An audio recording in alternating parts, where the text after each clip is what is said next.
রাক্ষস তো ডেফিনেটলি আমরা ভালো বানিয়েছি, চেষ্টা করেছি ভালো বানানোর। আর দর্শকের চাহিদা অনুযায়ী চেষ্টা করেছি।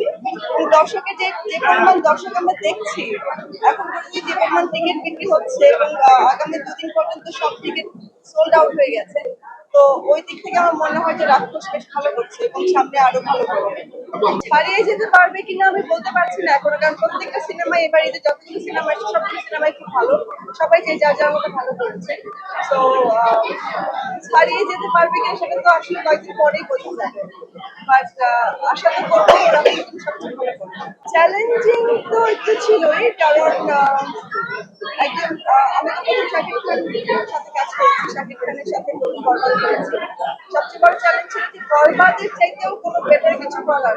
একটা বরবাদ দেখার পর সবার একটা এক্সপেকটেশন থাকে যে এরপর রাক্ষস কেমন হবে, তো রাক্ষস করতে হলে আমাকে ঠিক ওই স্ট্যান্ডার্ডটা মেনটেন করে কাজ করতে হচ্ছিল। তো ওটা আমার কাছে একটু চ্যালেঞ্জিং ছিল।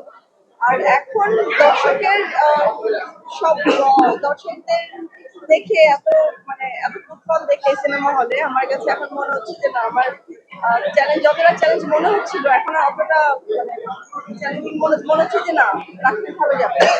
ভালো লাগে, খুব ভালো লাগে, কারণ আমরা তো আসলে বানাই দর্শকের জন্য। যখন দর্শক খুশি হয়ে দেখে সিনেমা আর যখন দেখতে আসে তার পরিবার পরিজনদেরকে নিয়ে, তখন আমাদের কাছে মনে হয় যে আমাদের কষ্টটা সার্থক, কারণ আমরা অনেকগুলো মাস কষ্ট করে একটা সিনেমা করি।